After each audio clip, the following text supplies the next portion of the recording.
good day. Home finishing journey po ulit ng ating munting bahay, no? So para sa mga mahilig mag DIY at sa mahilig gumawa sa sarili nilang bahay, paano magkanto ng pader na tabingi, no? So nung chinek namin yan dito, pansin namin na tabingi ayan, no?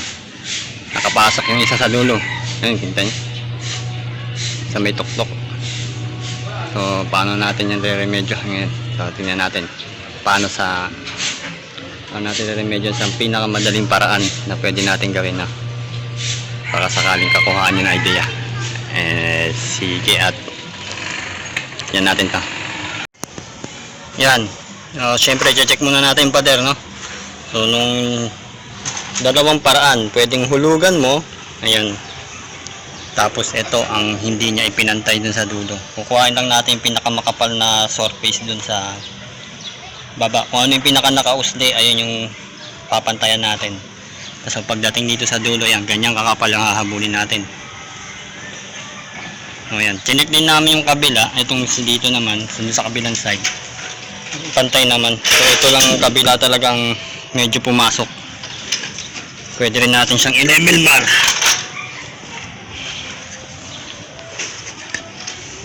Yan.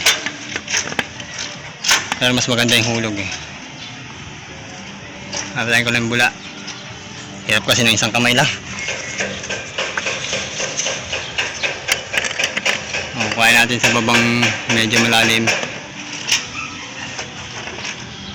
Yan ang hahabulin natin. Yan, kakapal. Tiktikin lang muna namin yung mga nakausling semento na halo. Ito yung mga ribaba, tay-tay, kasi sasabit sa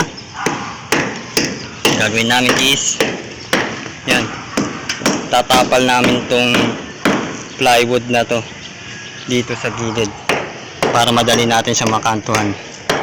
Tatapal namin siya dito na nakalibel na para mahabol namin yung kabilang side. Yun ang papalaman namin. Siguraduhin nyo lang na tuwid yung pagkakatabas ng plywood na yan, no? Ito kasi dulo naman to so madali yan. So panoorin nyo kung paano namin siya isasalpak na matuwid na. Tingnan namin yung pinakamabilis na paraan yan. Pinakot yan, nakakabit na. So yung hulog pinapantay namin din sa pinakatip nya sa dulong dulo, tapos habulin namin dito sa plywood. Yan pantay na yan, naka-angulo lang ako baka mahulog kasi ako. Ayan, tsaka namin ipapako ang gamit namin is ito. Mas madali ito. Concrete nail na D1. Mas madali siyang ipako kasi maliit lang. Tagusan naman yan kay manipis lang tong plywood, 3/4 na plywood. Importante lang kumapit siya ng ano. Tapos tapalamanan natin yung kabila. Mahulog ako. Yan, malalim to. Hindi lang kita kasi nandito ako. So yan, ayun ang pinakasimple. Sa nakakabili nito sa Mini Divisoria.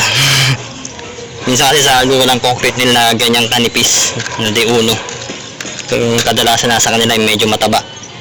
So yan, kapit, mas madali ipako kasi lumulubog agad. At saka mura kasi maliit lang, no? Okay, titingnan natin, tapalan natin to dun sa kabilang side. Pwede din naman, i-level bar nyo na lang. Yung pinaka plywood nyo, i-level bar nyo sa kabilang side. Tapos saka nyo paalalain din sa kabila, tapos ipako. Mas madaling paraan din to. Basta, tandaan nyo lang, dapat pantay yung pagkakatabas ng plywood nyo. Hindi siya alon-alon, para pwede siyang i-level bar. Ayan So madali ito, either way, pwedeng hulog, pwedeng level bar. Okay. Kapal.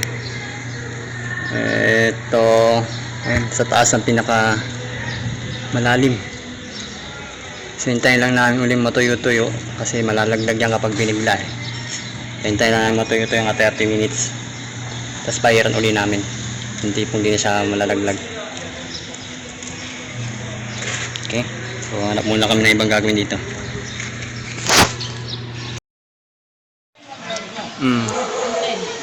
Okay na. Halos half day lang na tinira yan, tirikang araw. Hinantay lang namin matuyo-tuyo, tapos rorodelahin.